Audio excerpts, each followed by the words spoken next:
peace, and long life. Welcome to the Vulcan Science Academy's Cultural Center's online course, where we study difficult cultures and species to showcase where their cultures fall to failures of logic. I am your instructor on sabbatical from Starfleet, Tefalik.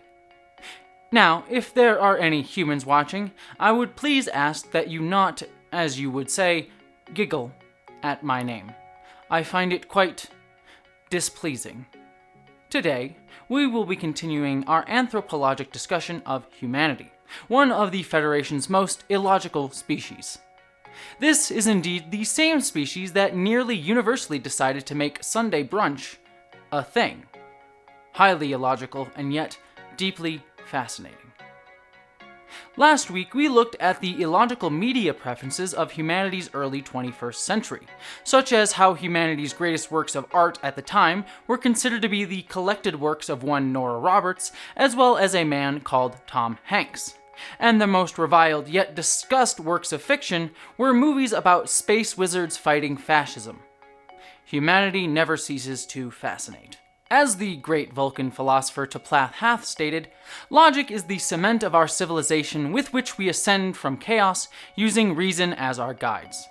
If the same statement were to be said of humans in what they would term Western culture of the 21st century, one would have to interchange the word logic with emotion and the belief that diet soda actually helps lose weight. For this week's class, we will be turning to something slightly less intriguing and more political, in how early 21st century human societies used scapegoating during a worldwide pandemic that struck their entire world. How humanity's leaders during this crisis, unlike the humanity of the 24th century today, whose leaders define themselves through ideas of unity and cooperation, instead chose to highlight meaningless distinctions in an effort to distract from their own loose grip on authoritarian power, and how that negatively impacted the most vulnerable communities in human society.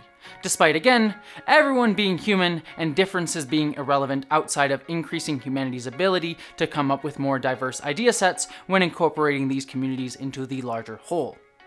Alas, this was an idea that took humanity much longer to fully grasp on a larger scale, but we have now entered a tangent for which I ask for your forgiveness for taking moments away from our direct discussion.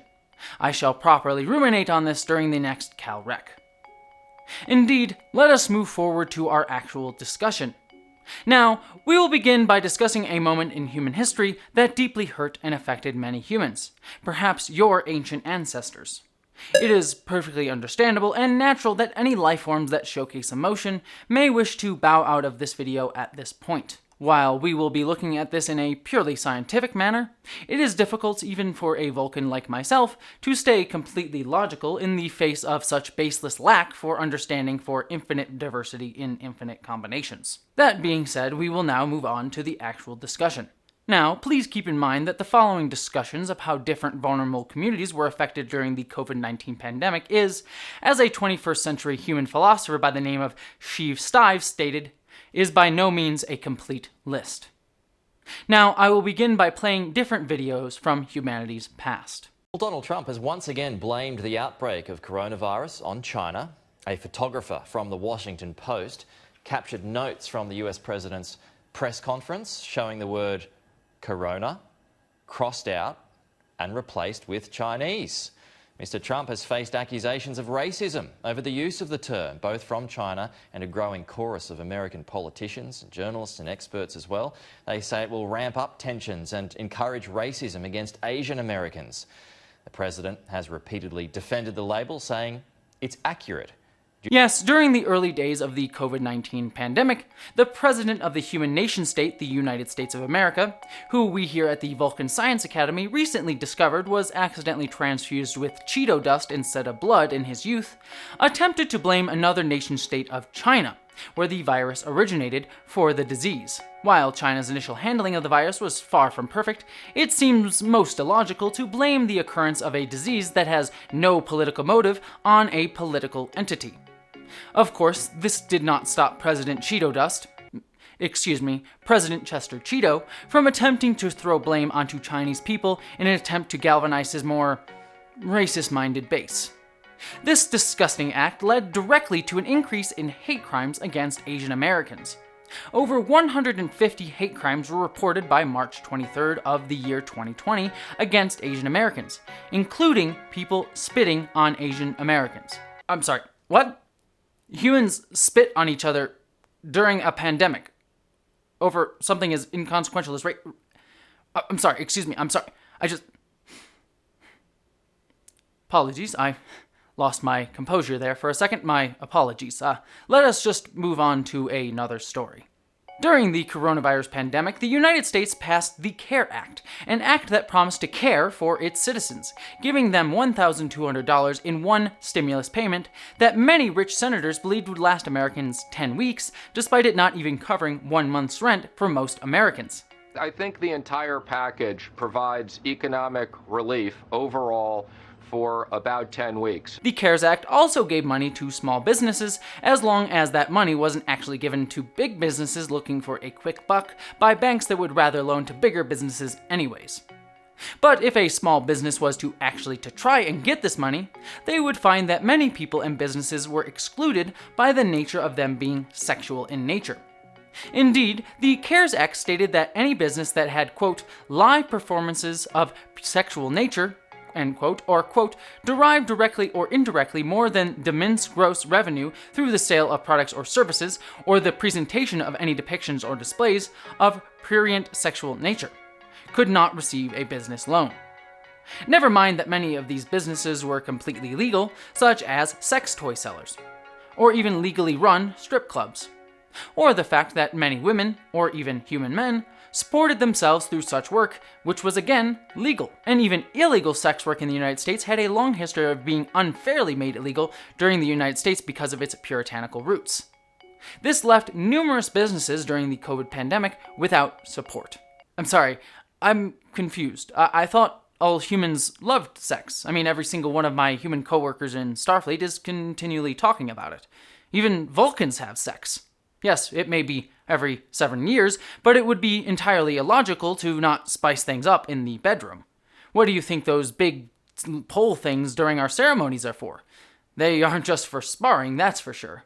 Or at least not sparring in the way one would typically think. I do not understand humans.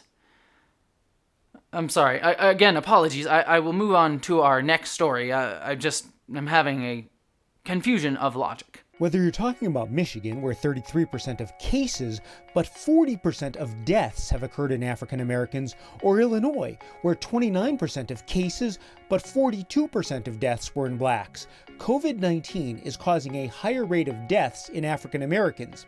In Louisiana, 70% of people killed by COVID-19 are black, even though they only represent 32% of the state's population. There was a recent study that shows that people of color in the United States are less likely to have the kind of white-collar jobs that would allow them to work from home, and more likely to be the kinds of frontline workers that we're seeing in grocery stores, people that have to go to work. And those jobs are less likely to have comprehensive health insurance with them.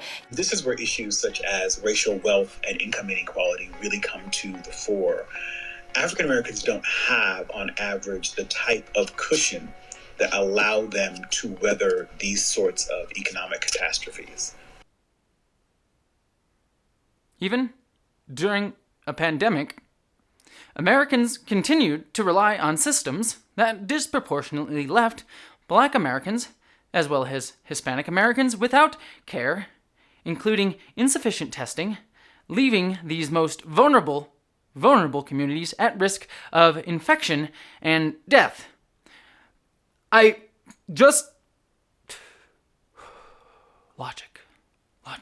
Think of Ponfar. It's coming soon. You're gonna have fun. Next story. Transgender rights were also under attack during the COVID-19 pandemic. First, the state of Idaho passed and signed into law 2 bills limiting the rights of transgender people, while the entire country was distracted by the pandemic. One banned trans girls from playing on women's sports teams, and the other prevented transgender people from changing their gender on their birth certificates, which has been proven to cause negative mental health issues for trans people, as well as make it harder to obtain certain legal documents, thus making it harder for many trans people to get access to certain systems like unemployment or healthcare for having their documents be contradictory. Yet, this was only the beginning. In another nation-state of Hungary, Hungary's prime minister seized the opportunity while European nations were shutting down to introduce a law that would give him rule by decree indefinitely. In other words, he had absolute authority until he chose to end it, which was not terrifying at all for the humans in that country. The very next day, he passed a law that stopped the use of the word gender on documents and instead used birth sex, which again directly targeted trans people. One would think he would have other issues to deal with, what with a pandemic going on, but no, this was his primary focus. In another nation-state, the United Kingdom, the Minister for Women and Equalities and member of the Conservative Party Liz Truss announced that she was putting forth amendments to the 2004 Gender Recognition Act that allowed trans people to display their proper gender on their documentation. Her changes also stopped trans kids under the age of 18 from getting on puberty blockers, something that has been shown to not harm underage children and indeed only benefit them, allowing them time to better understand their gender before going through irreversible puberty changes and lowering trans children's risk of suicide. And finally, in the United States, it was reported that the Department of Health and Human Services was planning to rewrite Section 1557 of the Affordable Care Act, which protected trans people from discrimination in healthcare based upon their sex. Under this change, discrimination against trans people in healthcare would become legally permitted. I'm sorry, what? Humans did what? During a global pandemic, governments actively worked to allow discrimination against a vulnerable population in healthcare. During a pandemic. Not to mention, trans peoples often had higher rates of HIV, which made them even more susceptible to COVID-19, or the fact that millions of Americans, including trans people, lost healthcare during this crisis because they lost their jobs, and America tied people's healthcare to their jobs, which seems like an insane idea and completely illogical. No, let's just use this pandemic to get across their vile, disgusting, targeted laws passed under the radar in some disgusting display of inhumanity and cruelty.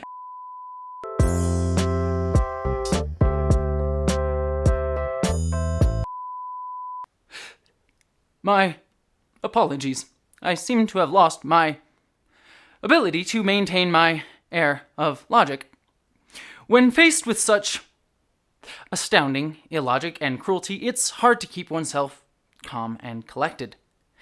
Obviously, all of these acts against these groups, be they transgender, Asian American, Black Americans, or sex workers, or any other group that I was unable to mention during this video, were done by those in power seeking to continually harm and push down vulnerable communities. The COVID-19 pandemic did not create these situations, only exacerbated and highlighted the true cruelty behind them. But make no mistake, these policies and actions existed beforehand and after this crisis. So, what are we to make of this? It is not typically a Vulcan's way to try to put a positive spin, as humans would say on such things. Positive seems like too strong an emotional response when one wishes simply to deal with facts, science, and logic. But these stories are not based in logic, but based in the worst kind of human emotions: hate, fear, and a lack of empathy. So I offer a piece of hope in light of all of this. You see, while those in power attempted to hurt and harm, clinging to their power like children too scared to think beyond themselves, much of humanity displayed other qualities. Qualities that would make Vulcans proud. Ideas that support the concept of infinite diversity in infinite combinations. Recognizing that differences were unimportant in the face of such unprecedented crisis. And these people spoke out. They fought back. They stood up for the most vulnerable. And eventually, humanity did get better. They did. But it took much effort. An effort that felt impossible, and yet was actually inevitable. And that is where I wish to leave this class. Because that part of the story, the effort, the fighting for the most vulnerable, that part of the story is up to you.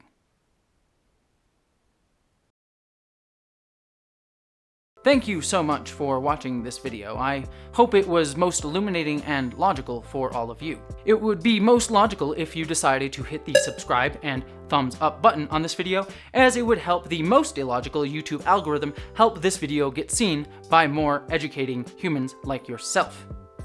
Also, if you wish to help out this channel and help continue our classes of the Vulcan Science Academy, please consider giving to Jessie Gender's Patreon page.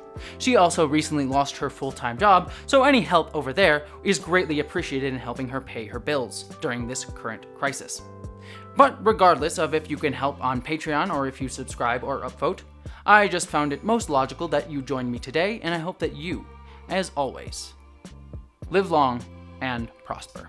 Thank you all of you for watching, and a special thank you to my patrons, including my amazing commander level and above patrons: Miranda Janelle, Ashley Allen, Eli Berg-Moss, Sela Roman, Christina Dalliance, Greg Gillum, Stefan Schuhart, Boyd and Mary Beth Earl, Ish the Mad, Randy Thompson, Mouse Pounder, Wellington Marcus, Lorena Mesa, Alexander Miller, Mari Neckar, Gavin Robinson, Michael Beam, Aaron Brown, Munir Amlani, Maggie Evans, Maeve, Wendizzle Bizzle, Dante St. James, Wayne Twitchell, Patrick Shannon, Din Hagney, Mystic the Monarchete, Bree Beecher, and Polly Mina.